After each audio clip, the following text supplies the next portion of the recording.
सुश्री हिना कावरे, पूर्व उपाध्यक्ष मध्य प्रदेश विधानसभा के लांजी की विधायिका महोदय।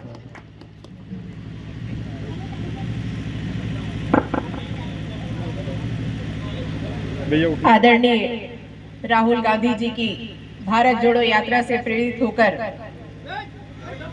सद्भावना यात्रा की शुरुआत करते हुए आज सद्भावना यात्रा के समापन अवसर पर उपस्थित कार्यक्रम की अध्यक्षता कर रहे बालाघाट जिला पंचायत के अध्यक्ष मेरे बड़े भाई आदरणीय सम्राट सरस्वार जी, हमारे बीच अतिथि के रूप में उपस्थित परम आदरणीय मधुकर कुकड़े जी, पूर्व सांसद, हमारे साथ मंच पर बैठे हुए प्रशांत मेश्राम जी, जिन्होंने सद्भावना यात्रा की शानदार शुरुआत की और शानदार समापन उस यात्रा का आपने किया।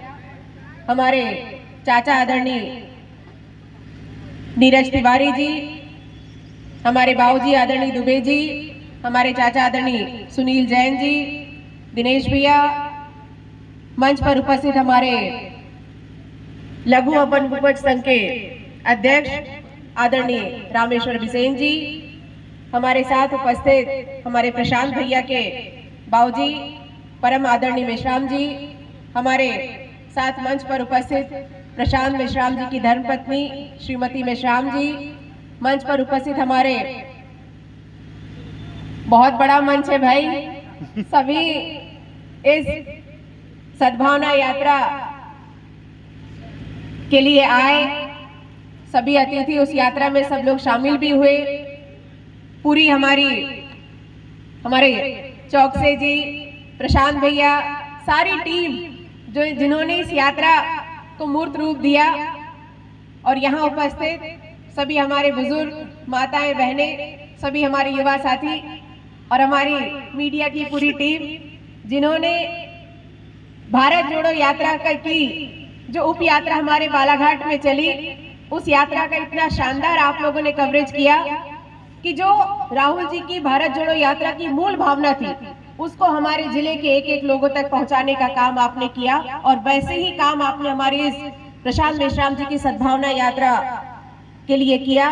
मैं हमारी पूरी की पूरी मीडिया टीम को बहुत बहुत धन्यवाद करती हूँ और बधाई देती हूँ कि जिस पवित्र भावना को लेकर आदरणीय राहुल गांधी जी ने इस यात्रा की शुरुआत की है और उससे प्रेरित होकर हमारे प्रशांत मेश्राम जी ने और उनकी पूरी टीम ने कटंगी विधानसभा क्षेत्र में ये यात्रा निकालने का जो निश्चय किया, क्योंकि पहले दिन से जिस दिन प्रशांत भैया ने अपनी यात्रा की रूपरेखा बनाई तो वो मेरे पास मेरे निवास स्थान सोनपुरी आए और उन्होंने मुझे अवगत करवाया कि दीदी मैं ऐसी यात्रा निकाल रहा हूँ और उस यात्रा में मैं चाहता हूँ कि आपकी भी उपस्थिति हो।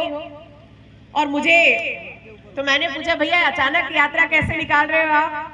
तो बोले दीदी अचानक नहीं, क्योंकि मैं राहुल जी की यात्रा में बहुत दिनों तक मैंने चला, उनके साथ रहा, देखा सब कुछ, और जो वहीं से मेरे अंदर से ये भाव जागे कि क्यों ना हम ऐसी यात्रा अपने क्षेत्र में निकालें जहां हम रहते हैं, जहां हमारा घर है, क्यों ना हम शुरुआत उसकी यहीं से करें। तो मैंने कहा ये तो बहुत खुशी की बात है और उन्होंने मुझे लगता है कि सभी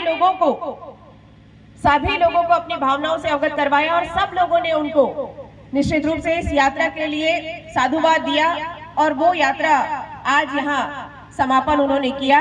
मैं एक बार पुनः उनकी पूरी टीम को बहुत बहुत बधाई देती हूँ इस शानदार यात्रा के लिए। ये तो अभी शुरुआत है। मुझे अभी जब मैं कटंगी में प्रवेश कर रही थी तो मैंने देखा कि प्रशांत भैया के फ्लैग्स लगे हुए थे, तो फ्लैग्स पे लिखा हुआ था प्रशांत भाऊ, तो मुझे एकदम वो घटना याद आ गई। उसका जिक्र मैं आपसे जरूर करना चाहूंगी कि जब अभी हमारे वाराणसी में कमलनाथ जी का आगमन हुआ, बस वो आगमन हुआ था, कमलनाथ जी का कार्यक्रम खत्म हुआ और उसके 10-12 दिन बाद ही मेरा जाना बैहर हुआ। जब मैं बैहर गई तो वहां किसी ने मुझसे पूछा कि दीदी ये बताओ ये प्रशांत भाऊ कौन है?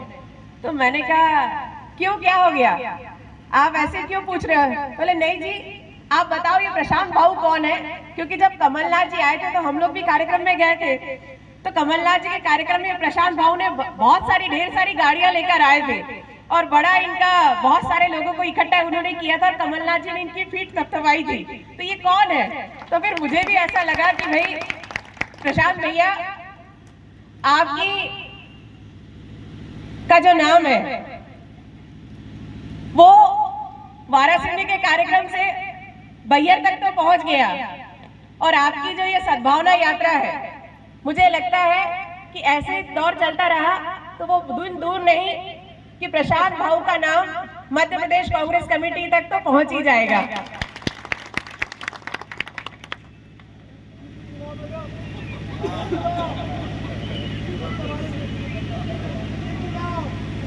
आज कटंगी के लोगों से मैं कहना चाहती हूँ कि सब लोग कहते हैं कि हिना कांवरे बड़ी एक्टिव विधायक है, सब जगह बड़ी चर्चा रहती है, लेकिन आज मुझे कहते हुए इसमें कोई दो मत नहीं है कि कटंगी के जो आपके वर्तमान विधायक हैं आदरणीय टामलाल सहारे जी, वो कितने एक्टिव हैं ये तो पिछली बार का जो हमारा अनुपूरक बजट आया है उसी ने हमको बता दिया। पूरे जिले में मैं आपको बता रही हूँ कि पूरे जिले में सबसे ज्यादा रोड अनुपूरक बजट में यदि कहीं आई है तो वो आपकी कटंगी विधानसभा में आई है। इस बात के लिए मैं टामलाल सहारे जी को और उनको जिताने वाली जनता को बहुत बहुत धन्यवाद करूंगी कि एक्टिव विधायक कही जाती हिना कांवरे और रोड सबसे ज्यादा आती कटंगी में। तो इसका क्या मतलब हुआ भाई कि टामलाल सहारे जी को मैं बहुत बधाई देती हूँ कि आज इसमें कोई दो मत की बात नहीं है कि हम सारे लोगों का उद्देश्य एक है, अपने क्षेत्र का विकास, अपने जिले का विकास, और कहीं ना कहीं हम सब के लिए आने वाला समय बहुत गंभीरता के साथ आगे बढ़ने का समय है। एक एक कदम हम सबको बहुत सोच समझकर आगे बढ़ाना पड़ेगा और वो इसलिए क्योंकि मध्य प्रदेश में परिवर्तन का माहौल तो बना है, मध्य प्रदेश में परिवर्तन तो होगा, लेकिन वो परिवर्तन हम चाहते हैं कि जब कमलनाथ जी मुख्यमंत्री बने और कमलनाथ जी जब मुख्यमंत्री बने तो जैसे इस बार जब कमलनाथ जी मुख्यमंत्री बने थे तो छिंदवाड़ा की सात सीटें विधानसभा की पूरी कांग्रेस ने जीती थी, लेकिन अब हम चाहते हैं कि जब दोबारा कमलनाथ जी मुख्यमंत्री बने मध्य प्रदेश के तो केवल छिंदवाड़ा ही नहीं बालाघाट जिले की 6 सीटें कांग्रेस पार्टी जीत कर जाए। हमको इसलिए बहुत मेहनत के साथ काम करना है।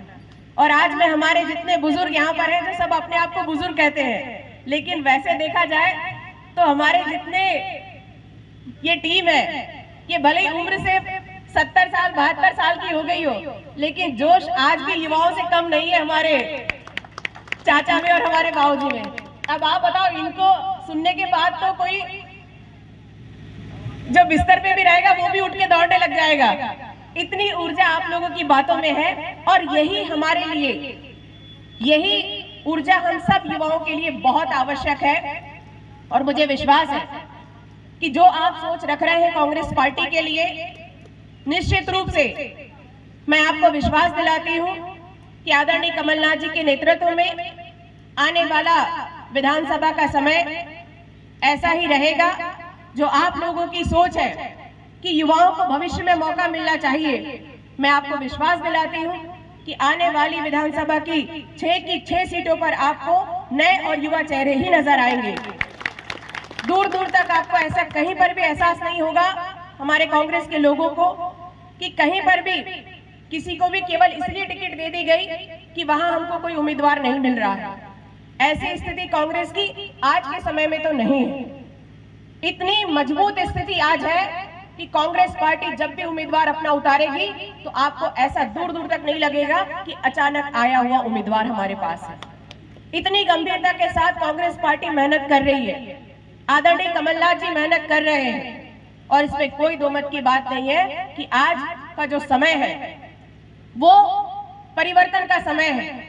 अब परिवर्तन तो कोई या तो बहुत जल्दी स्वीकार कर लेता है या कोई धूरे से स्वीकार करता है, लेकिन परिवर्तन संसार का नियम है और उसको तो स्वीकार करना पड़ेगा। जितनी जल्दी कर लो उतना अच्छा है। आज विरोध की बात हो रही थी यहाँ पर, इस मंच से बहुत लोगों ने विरोध की बात किया कि ऐसा विरोध वैसा विरोध। अरे विरोध से कौन डरता है? विरोध से डरना चाहिए क्या? जिस नेता की आप और हम सब, जिस नेता से प्रभावित होकर ये सद्भावना यात्रा निकाली गई, उस नेता की बात मैं आप सबसे करना चाहती हूं। राहुल गांधी जी ने अध्यादेश फाड़ा, ये तो सभी को पता है, क्योंकि ये चर्चाएं बहुत चली कि राहुल गांधी जी ने अपनी ही सरकार में लाए हुए अध्यादेश को फाड़ के फेंक दिया। ये बात आप लोगों को पता है या नहीं? आप बैठे हैं यहाँ पर, आप बताइए। ये चर्चा बहुत चलती है हमेशा, जब भी राहुल जी की बात आती है तो एक ही बात सब लोग करते हैं कि राहुल गांधी जी ने अपनी ही सरकार में लाया हुआ अध्यादेश, सोनिया गांधी जी के नेतृत्व में जो सरकार चल रही थी, उस सरकार में आया हुआ अध्यादेश आदरणीय राहुल गांधी जी ने फाड़ दिया और उनके फाड़ने की वजह से वो अध्यादेश लागू नहीं हो सका। क्या आप बता सकते हैं कि वो अध्यादेश क्या था? क्या कभी आप लोगों ने इस बात का चिंतन किया कि राहुल जी ने जिस अध्यादेश को फाड़ा, वो अध्यादेश आखिर था क्या? आज मैं आप सबको बताना चाहती हूँ। आप सबको पता भी होगा कि सुप्रीम कोर्ट का एक फैसला आया था। सुप्रीम कोर्ट का फैसला आया कि जो भी ऐसे अपराधी हैं जिनको 2 साल या 2 साल से ज्यादा की सजा हुई है, वो व्यक्ति चुनाव नहीं लड़ सकता। आप लोगों के संज्ञान में होगी ये बातें। सुप्रीम कोर्ट का फैसला आया था और उसमें ये भी बात आई थी कि यदि जो व्यक्ति चुनाव लड़के विधायक बन गए हैं या सांसद बन गए हैं, यदि उनको भी 2 साल या 2 से अधिक साल की सजा होती है तो उनको भी अपने पद से इस्तीफा देना पड़ेगा। ये बात सुप्रीम कोर्ट ने लागू किया। लेकिन आप जानते हो कि जिस दिन ये बात सुप्रीम कोर्ट की आई हमारे देश में, तो उस समय हमारे देश का हर एक युवा बहुत खुश था।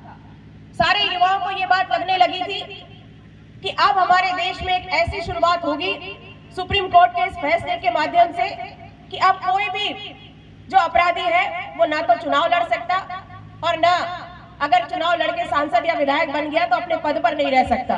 तो ये सोचकर युवाओं में बहुत खुशी की लहर थी और युवा तो मैं भी हूँ, अंदर तक खुश तो मैं भी बहुत थी कि चलो एक अच्छी शुरुआत इस फैसले से हुई। लेकिन हम जानते हैं हमारे भारत के संविधान में वो व्यवस्था है कि सुप्रीम कोर्ट से भी ज्यादा पावर यदि किसी के पास है तो वो है संसद के पास। और संसद में जब यूपीए की गवर्नमेंट थी, सोनिया गांधी जी चेयरपर्सन उसकी थी, उस समय आप जानते हो कि यूपीए की गवर्नमेंट में अकेले कांग्रेस पार्टी तो नहीं थी, बहुत सारे दलों को मिलाकर यूपीए बना और सरकार बनी थी। सोनिया जी पर दबाव आया, मनमोहन सिंह जी पर दबाव आया। वो दबाव ऐसा आया कि आप सुप्रीम कोर्ट के इस फैसले को अध्यादेश लाकर इस फैसले को बदलवाइए, क्योंकि कांग्रेस में तो ऐसा कोई नेता नहीं था जो सजा याफ्ता था या 2 साल या 2 साल से ज्यादा का कोई सजा वाला व्यक्ति था या भविष्य में कभी हो सकता था। ऐसा कांग्रेस पार्टी में तो नहीं था, लेकिन दूसरे दलों में जरूर थे और वही दूसरे दल के लोग सोनिया जी के ऊपर दबाव दे रहे थे, वही दूसरे दल के लोग मनमोहन सिंह जी पर दबाव दे रहे थे। अब गठबंधन की सरकार है, मिलीजुली सरकार है और ऐसी सरकार को चलाने के लिए तो कई बार दबाव में आदमी आ ही जाता है और वही दबाव में सोनिया जी आ गई, मनमोहन सिंह जी आ गए, उनकी सरकार आ गई। लेकिन मैं धन्यवाद करना चाहती हूँ हमारे नेता आदरणीय राहुल गांधी जी को कि एकमात्र वही ऐसे नेता थे जो उनके दबाव में नहीं आए और उन्होंने अपनी ही सरकार, अपनी मां के लिए हुए निर्णय को उन्होंने अध्यादेश को फाड़ दिया, क्योंकि वो इस बात को जानते थे कि यदि आज मैं अध्यादेश फाड़ रहा हूँ तो हो सकता है कि मेरी मां सोनिया गांधी जी मेरे से नाराज हो जाए, हो सकता है कि प्रधानमंत्री मनमोहन सिंह जी मेरे से नाराज हो जाए, लेकिन यदि ये अध्यादेश आ गया तो मैं भारत माता को कभी भी भारत माता मुझे माफ नहीं कर पाएगी। केवल एक सोच राहुल जी की, उस सोच ने अध्यादेश को संसद में आने ही नहीं दिया। ये है हमारे नेता का फैसला, इसलिए विरोध से कभी मत डरना।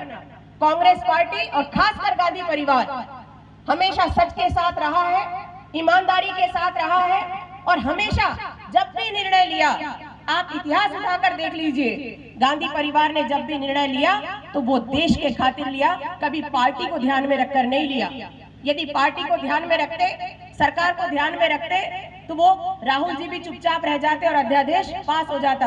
और आज जिस कानून के चलते आज के विधानसभा में या संसद में जो अपराधी जिनको कोर्ट ने अपराध दे दिया है, वो आज सदस्य नहीं बन पा रहे हैं। अभी अभी नया आप लोगों ने सुना ही होगा कि मध्य प्रदेश विधानसभा में हमारे कांग्रेस पार्टी के ही एक विधायक हैं अजब सिंह कुशवाहा जी, उनको सजा हुई और उस चक्कर में उनको उनकी सदस्यता भी समाप्त करने की कार्रवाई चल रही है। उनकी सदस्यता समाप्त कर दी गई।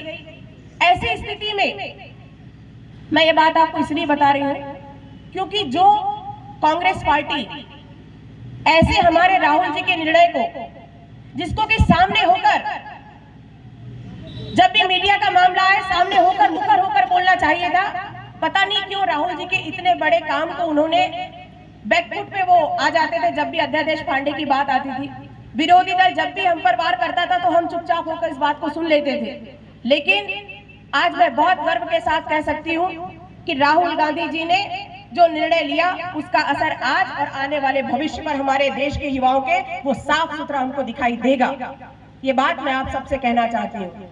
और राहुल गांधी जी ने जो यात्रा निकाली, भारत जोड़ो यात्रा, मैं तो व्यक्तिगत रूप से बहुत प्रभावित हूँ। इस पूरी यात्रा को मैं लगातार देखती रही।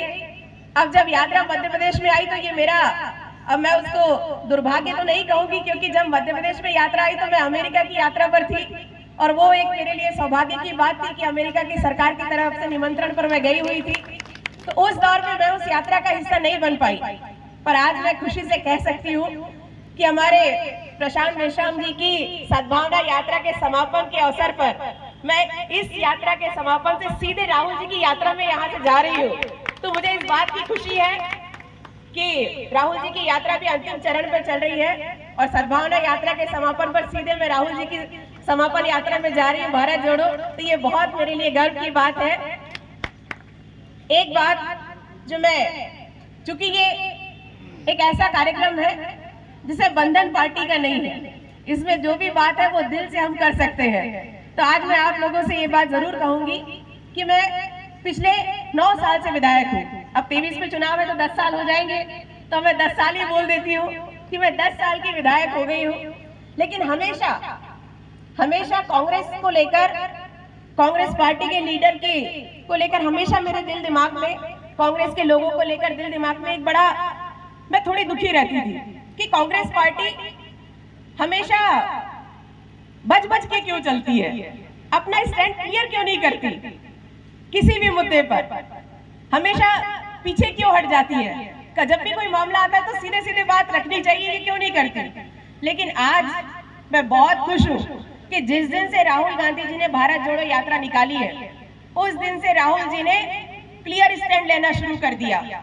किसी भी मुद्दे पर, आज चाहे हिंदू मुस्लिम का मुद्दा हो, राहुल जी सामने आकर फ्रंटलाइन में आकर बात रख रहे हैं। ये हमारे लिए बहुत गर्व की बात है और बहुत अच्छी बात है कि जो हमारे देश की एकता है, जो हमारे देश की ताकत है, उस चीज को राहुल गांधी जी ने फ्रंट लाइन में आकर खेल रहे हैं। इस बात से एक एक कांग्रेस का कार्यकर्ता और इस देश का नागरिक अपने आप को, उस बात को बहुत गर्व करता है। और दूसरी बात, मैं बड़ी चिंतित रहती थी। पहली बात तो यही कि फ्रंट लाइन में आकर खेलते नहीं कोई नेता कांग्रेस के, क्यों दबदब कर रहते हैं। और दूसरी इस बात से कि आजकल हमारे यहाँ के नेताओं में ये फेसबुक की, ट्विटर की और क्या क्या सब चलते रहता है, इन सब में लोग आ गए हैं। लोग जमीन पर कोई जाना पसंद नहीं करता, जमीन में कोई जाने देखता नहीं है। ट्विटर पे 2 लाइन लिख दिया, सोच ले कि हमारा काम खत्म। कांग्रेस का पदाधिकारी यदि कोई कमेंट बीजेपी के कॉर्नर को करना हो, जो हमको मैदान में जाकर लड़ाई लड़नी हो, वो मैदान में जाकर लड़ाई लड़ने की बजाय अपने फेसबुक पे 2 लाइन लिख दिया, अपना पेज पे ये बात डाल दी और सोच लिया कि हमारे कर्तव्यों की तो इतिश्री हो गई। अब तो ये सोच कर मैं बड़ी परेशान रहती थी, लेकिन राहुल जी की भारत जोड़ो यात्रा ने हमारे ऐसे यात्रियों को, हमारे ऐसे कांग्रेस के लोगों को अब जमीन पर आने के लिए मजबूर कर दिया है। आप सोचो कि एक ऐसा युवा जो राहुल जी की यात्रा से प्रभावित होकर अपने क्षेत्र में यात्रा निकालने की सोची, और सबसे बड़ी बात जो मधुकर कुकड़े जी ने कहा कि एक दलित युवा, ये बात बहुत मायने रखती है। एक दलित युवा राहुल जी की यात्रा से प्रभावित होकर प्रशांत मेश्राम जैसा युवा आज यदि इस यात्रा को निकाल रहा है तो ये कांग्रेस पार्टी की बहुत बड़ी जीत है, क्योंकि हमेशा से कांग्रेस पार्टी ने दबे पिछड़े दलितों को आगे बढ़ाने का ही काम किया है।